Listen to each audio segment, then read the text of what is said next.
You wanna roll with the bag? I'm the original dad. Swipe, no cash. Good evening, welcome to Trending SA. I am here to entertain, inform, and engage with you on our many trending topics. But of course, I would never take on that big task alone. Here to help me do the most is Elma Smith. You look stunning. Hello, Thank you. I put my hare terug because I am reg om te rol. Prepared, girl. To complete our trio of trends is the encyclopedic refiller. Can anybody say beauty and brains? I'll take that. Thank you. Listen, we love hearing from you at home, so please keep the conversation going on our social media platform with the hashtag #on3. Absolutely. Our to-do list tonight includes a pinned chat that looks into how our parents express their love for us and the impact it has on our lives as we unpack the various love languages. I'm looking forward to that. And then we wrap up the show with books and a little girl who is both cute and smart. But before all of that, we have the sharp and thoughtful Sihle Bolani tonight, author of the controversial book. It's called We Are the Ones We Need. Elma? Tell us more. So the workplace can be a great source of growth and personal gratification, but it can also be, and this we have all seen, a space that reinforces the many prejudices that exist in our society. Now, our guest tonight is a woman who knows all too well the challenges that many young professionals face in the workplace. She's a transformation specialist, a corporate communication strategist, and she recently wrote a book that details the struggles that young people face. For me, the rallying call with this book is for us to have the courage to speak up and speak boldly, to use our voices, have the courage to come together and support each other, and have the courage to fight back. Sihle, welcome to Trending SA. It is an absolute pleasure to have you on today. Thank you so much for having me. You I'm know, so glad. Durban in the house. oh wow, you had to Durban in the house. It's finally. You know what? As long as you mentioned Durban, I had a feeling we'd venture into Zulu. We are definitely doing that. Listen, Sihle, your book, We Are the Ones We Need, is such an important bit of writing. We've had these conversations about what happens in the workplace, and what you've done with this book is actually share your own personal experiences with us. And you've laid them pretty bare, right? In a way that many people don't do because they're scared of the blowback. But please, can you just outline what those experiences were, first of all? And which one was the thing that finally made you say, I'm writing a book about this. We need to have a family meeting. I think, throughout the course of my career, I'd had many different experiences of being black within the corporate world, but not being able to put a name to it specifically because it's also nuanced. It's also vague and suggested. It's, nobody's going to come and call you the K word at work, And so I'd always kind of find myself thinking, is that normal? Am I overreacting? Is it just me? But it wasn't until my last job, when I was reporting to a line manager who was just incredibly abusive. And, going through the process within the organization of trying to get justice, trying to stand up for myself, trying to make sure that, she's not able to continue to bully me and abuse me in the workplace, and having to go through the experience of not being supported, going through all of the various channels and realizing that as a black person, we actually don't have anywhere to turn in the workplace. And it's quite distressing. You're talking about looking for justice, and we always assume that HR is here for us. And sometimes you learn that in some companies, HR is about protecting management. They're not here for you. But let's talk about that. Where do you think this hostility towards specifically black women and or women in general comes from? What's happening in corporate SA? Well, I think the first thing is to understand that organizations don't exist in a vacuum. They're a reflection of society. And society is very hostile towards black women. We see it everywhere. We see it in the fact that black women are the most underpaid, even though they are the most educated. We see it in the fact that black women make up the majority of single parents. So the question is, are executives just turning a blind eye to this and ignoring that it's happening, or are there policies but it's just not applied properly? Is it a case of just not executing it well, or is it just blind? I mean, where do we even begin? Okay, so in my view, there's definitely a very clear determination to pretend we don't know what's happening. And you see this happening a lot within senior management, C-suite level, even within boards. If you look at the JSE, what percentage of that, of people who run JSE-listed companies are women, or even black women at that? So we know that these issues exist. Sihle, mina ngicela ukuyibuzela ke ngami, let's say ngiyavuka kusasa ngikwi-position of power and influence, as I should be. What are the things that I should definitely look out for so that I don't do that to other people? I think it starts off by wanting to educate yourself and to change yourself. That's the first thing. The second thing is understanding that you don't know everything. And you've got to look around in the room, who's in the room, and where the decisions are made, who is represented in those rooms, because then you get to see whose interests are being driven. So you can't have a room that's full of white men, black men, and white women making decisions about what's best for black women. It just doesn't make sense. We've got to have representation. And it goes even beyond that, because we're talking now just about diversity, inclusion, and transformation on a broader scale, because it doesn't just stop at black women. Sure. It's what about the LGBTQIA plus community? There we go. What about disabled people? Where's that representation within corporate? So a lot of us have experienced the fact that it's hard to complain or to demand recognition, because sometimes there's a lot of shame that goes with the reaction that you get from that. Where does that toxic energy come from? You know, it's very interesting, because when we think about, or when we hear about corporate, right? You know, everybody says, oh, it's a dog-eat-dog world. You've got to get in there and look out for number one. And then when you get in there, it depends who you are. Before people determine whether or not that it's acceptable for you to have that kind of go-getter spirit, right? Yeah. So if you are, from my experience, if you are a white woman and you have that kind of attitude, you are ambitious. If you are a black woman, you are pushy, you're arrogant, you think too highly of yourself, and all of these various other labels that want to diminish us. Okay, yes, Sihle, thank you so much for coming through. Siyabonga uphinde ubuye khona sizokhuluma lena. Yazi ngiyi-enjoyile mina ukuthi ngikwazi ukuthola umuntu engizokhuluma naye. Hayi kubonga mina bhuti wami. Ne? Sibuye. Elma. Let's go on a cricket break, and when we come back, we try and understand our parents and their love languages a bit better. A little bit. I'm living my life. I'm living my life. Welcome back. We are only just getting warmed up. Are you ready for our Pin Chat? Let's get stuck in, Refilwe. Absolutely. I'm looking forward to this one. And I think it's often assumed, right, that African parents draw from the same rule book, a sort of manual that guides them on how to parent us. And I'd like to say not so. But the older you get, the more you actually realize that there are no guidelines, and that the South African family dynamic is not at all generic. It is very, very varied. Yeah. So when you consider this, the concept of love languages actually comes into mind, and how are they expressed, communicated, and understood. But wait, before we get carried away, let's do a quick crash course in love languages with Dr. Gary Chapman. Check this out. Words of affirmation. You look nice in that outfit. Thank you. Acts of service. Doing something for the other person that you know they would like for you to do. Cooking meals, washing dishes, washing cars, mowing grass, anything you know they would like. Vacuuming. Vacuuming. You know, for these people, actions speak louder than words. Okay?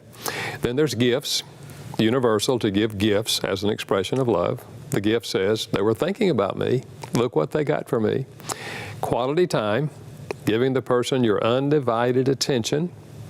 I'm not talking about sitting on the couch watching television. Someone else has your attention. I'm talking about sitting on the couch, looking at each other, interfacing with each other. Quality time. And then physical touch. We've long known the emotional power of physical touch. That's why we pick up babies and hold them and kiss them and cuddle them. Now that we understand the concept of love languages, now I want to ask you guys, how did your parents show love? You say it. In my family, you say the words, I love you, all the time. And I think it was because both my parents lost their dads at a very young age. So it was very, very key for them to always let us know that you are loved. No matter what happens, you've heard the words and you know it. My mom, though, I think is also a person whose love language, her love language is definitely acts of service. So she shows up for us consistently. New job, she's there. Opening of an envelope, she's there. Big or small, she's constantly by our side. Yeah. Mable? My mom used to work long hours. She left the morning, I think she used to go to work at like 6. She's out of the house and she's back at 8 and she's tired, like she'd be eating at dinner. Like you can see, my babes is finished. And the way that she showed us love was a roof over our head and we were fed. And that's a Zulu thing to do. That's how we show love. We show love by asking you, ulambile. That's the greatest love word ever. Have you eaten? Very stoic. Have you eaten? Yeah. Have you eaten? Yeah. It's very similar in Afrikaans culture, and I mean, we keep saying this to one another, but Get a room. eating is how we show love. Mom is in the kitchen making, Sunday lunch. Dad is braaiing and making biltong. And there's this Calvinist, there's my parents, yes, my dad. We see where you get your height. tall. We see where you get your height. Yeah. Well, is baie lank. So, in that stoic Calvinist Afrikaans tradition, back in the day, Afrikaans families, men don't hug. They don't kiss. What? It's not a touchy-feely thing. It's not a I love you, I love you. But we know. But it's acts of service and it's quality time. Have you seen how involved Afrikaans parents are? If you have an Afrikaans parent on your school WhatsApp group, you will know they are there. They are next to the front lines at the school sport day. They are very active. Yeah, I love that. I actually quite like that. You show up, literally. Now, there's also this general perception, right, that African parents across all races, we're covering our bases here, are withdrawn, they're strict, they're unable to articulate their emotions. So I want to know where we get that perception from. I think we really need to interrogate that. And I personally think it's disingenuous, to say it effectively, to ride that stereotype and say, hey, if this was a black mom that you're talking to like this and this would happen. Where does that come from? Or an Afrikaans mom? Where do you think it comes from? I think it traditionally bears out in Afrikaans culture, but I think that modern parents might have kind of tweaked a few things along the way. Do you feel like it's... I feel that our parents were just trying their best not to raise menaces to society.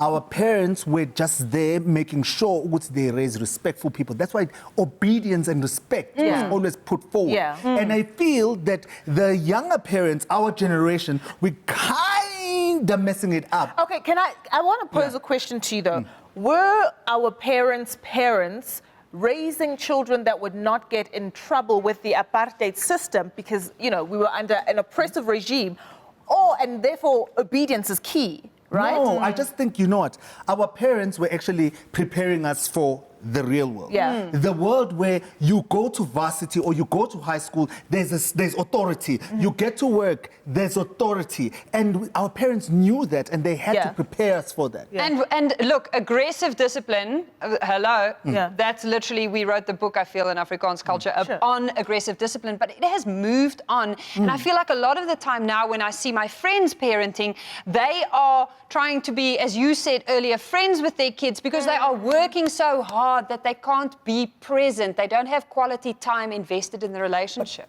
It's good to open the lines of communication with our kids and to make sure that they know that they can talk to us whenever they want to talk to us. But you need to also instill the discipline. Ingane yakho mustn't come to me and go, do you have games on your phone?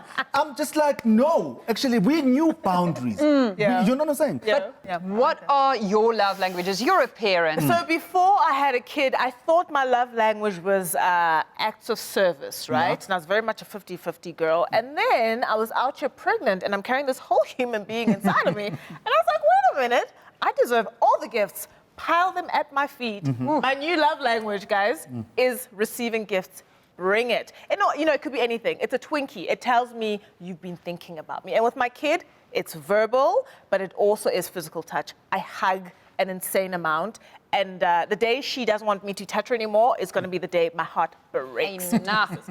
Mabele, do you guys hug and say, I love you, I love you, I love you? You see, we don't do that. That's not what we do. Wait, you don't hug? No, we don't. We're not. Like my mother and I just recently started hugging about 3 years ago. No, Mabele. We don't do that. No, Mabele. But we know. Like my love language is what if I ever ask you, are you hungry? You must know what that day the love has manifested. You know what I'm saying? Do you know what's crazy? Sure. We don't hug, and my dad doesn't even say goodbye on the phone. Yeah. Guys, no.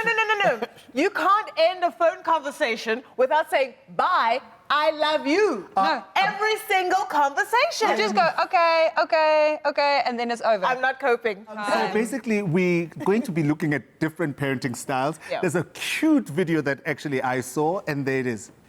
You love me? Huh? You love me? Yes. You love me? You love me? Yes. You love me? Yes. You love me? Yes. You love me? Yes. You love me? Yes, I love you. You love me? Yes. You love me? Yes. You love me? Yes. You love me? Yes. You love me? Yes. Only you. My blood pressure already went up. It's a in the lot. first one. It's Guys, a lot. it is It's a so lot. necessary. That cute little voice, those big round eyes. Tell her you love her. Oh, Let me it's tell adorable. you, this is some gangster loving right here. This. I want to see this now. I love you. I love you. I That's can't. some thug loving right there. You know, that woman can keep her thug loving. I want to be told right back when I say I love you. You better love me back. But can I tell you something? He actually knows, and that's why he knows it. You know that he knows. It's like, I know this woman loves me. Look, love looks different for different people, and we all resonate with how it is expressed according to what matters to us. Let's go to an ad break. See you after this. Sure. You love me? I'm living my life. I'm living my life.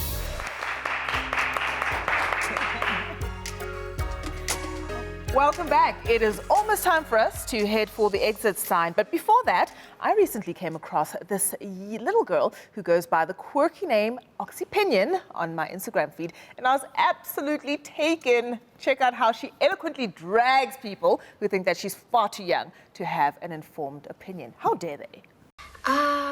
So people are saying I do not know what I'm talking about because I'm very young, right? Let's have a history. Let's have a history lesson. I read this book, powerful. I've read this book, powerful. I've read this book, powerful. The world's most evil people? I've read it. I've read this book, powerful. I've read this book, powerful. And I've read this book, very powerful. And guess how old am I? I'm 14. So me commenting on other people's posts, ignorance, it means I know what I'm talking about. Because ignorance is the lack of information or knowledge upon certain things. So me commenting on other people's posts, ignorance, I definitely know what I'm talking about. And I might be young, but I'm the change that I want to see in this world. Thank you very much. And if you have a problem, just skip me. Absolutely love the energy. Now, Oxipion joins us via Skype to talk to us about going viral and her love for books. Welcome, Oxipion. Such an honor. Now, you have clearly read so many books. Tell us what sparked your interest in reading, first of all, especially because you are so young. You're not dealing with very light subjects in that video. So my love for reading started at a very, very young age. We started by reading read-along books with my mom and fairy tales. And then when I got to grade 4, I was learning more about history, and the syllabus was not broad enough. So I wanted to learn more about why were people treated like that at that specific time. So that's where my interest in biographies and autobiographies started.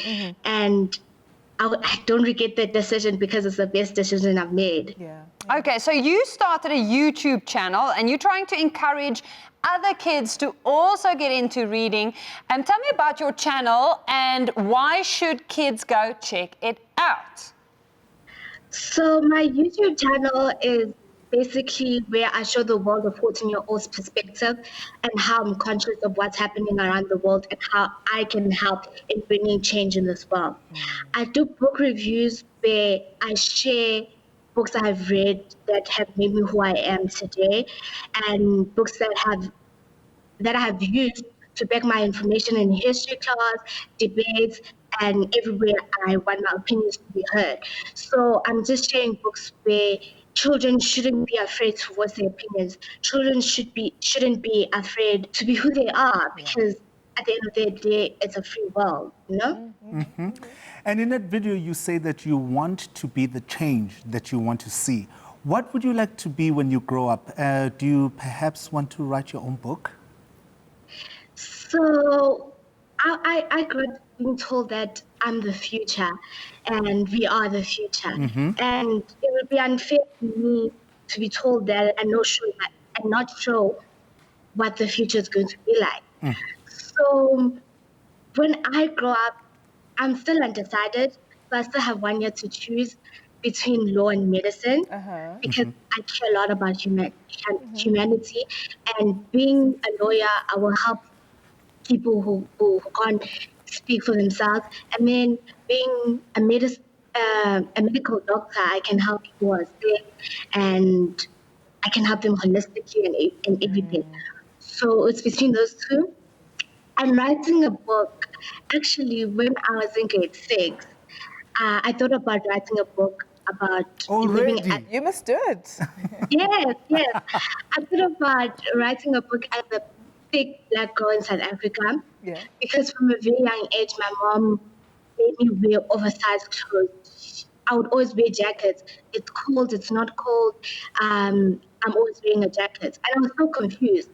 And as I grew up, I understood that my mom was protecting me from society. So I was just going to write a book about how I felt at that very moment, because we fought a lot in terms of my dress code. But now I do not regret that, because of the high gender-based violence rate in South Africa and the femicide rate.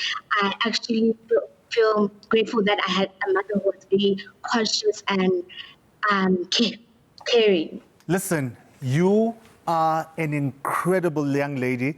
Ngiyasaba ukudebate her anywhere because I'm just Our like, future is in safe hands. Guys. the future's in safe hands. Yeah. Thank you so much for joining us. Yeah, lovely. Thank you so much for having me. Thank you. It's been a privilege and honor. And that's how we wrap up tonight's show. Let's do it again tomorrow. Same time, same place. SABC3, the stage is yours. Own it. Good night, everyone.